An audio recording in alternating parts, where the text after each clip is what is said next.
हिंदू सनातनी धर्म या चॅनलमध्ये आपले स्वागत आहे.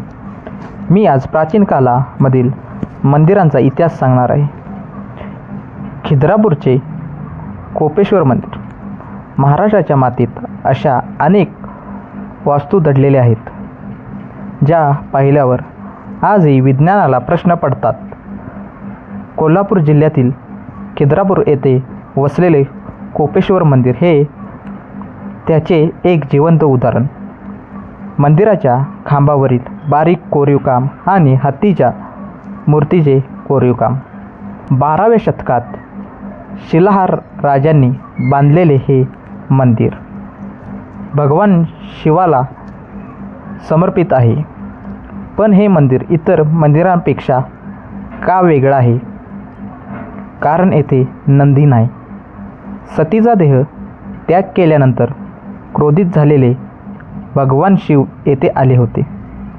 म्हणून याला कोपेश्वर, कोपातील ईश्वर म्हणतात.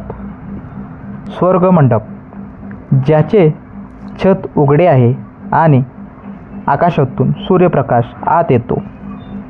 या मंदिराचा स्वर्गमंडप म्हणजे स्थापत्य शासनाचा चमत्कार. 48 कोरीव खांबावर आधारलेला हा मंडप वरून उघडा आहे. पौर्णिमेच्या रात्री जेव्हा चंद्राचा प्रकाश बरोबर या मंडपाच्या मध्यभागी पडतो तेव्हा दृश्य स्वर्गीय असते. परंतु या सौंदर्याला कोणाची तरी नजर लागली. इस्लामिक आक्रमणाच्या काळात या मंदिराच्या मूर्तीचे नुकसान करण्याचा प्रयत्न झाला. अनेक सुंदर मूर्तीचे हात-पाय तोडले गेले. पण आमचे पूर्वज आणि सनातनी संयुक्ती इतकी प्रबळ होती की त्यांनी हे मंदिर पुन्हा एकदा जतन केले. आज हे मंदिर ताठ मानेने आपल्या इतिहासाची साक्ष देत आहे. तोडलेल्या मूर्ती आणि भस्म अवशेष आक्रमणाचे खुणा. मित्रांनो, जेव्हा आपण अशी मंदिरे पाहतो तेव्हा आपल्याला जाणीव होते की आपण किती महान वारशाचे वारसदार आहोत.